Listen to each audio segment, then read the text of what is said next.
Qu'est-ce qui détermine le sexe d'un enfant à naître? Selon le Coran, la réponse réside chez le père.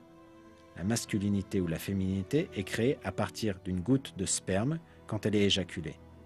Le sexe est déterminé par les spermatozoïdes de l'homme et la femme n'a aucun rôle dans ce processus. Les versets qui nous parlent de cela sont les suivants.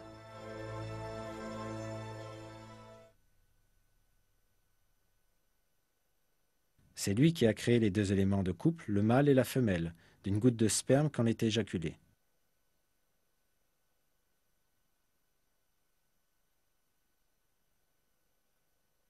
N'était-il pas une goutte de sperme éjaculée, ensuite une adhérence? Puis Dieu l'a créé et formé harmonieusement.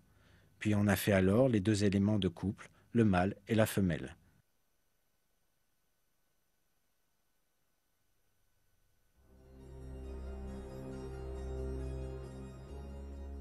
Les disciplines en développement de la génétique et de la biologie moléculaire ont validé scientifiquement la précision de cette information donnée dans le Coran.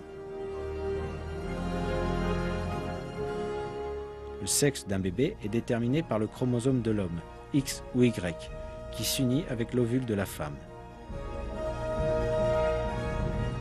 Rien de tout cela n'était connu jusqu'à la découverte des gènes au XXe siècle.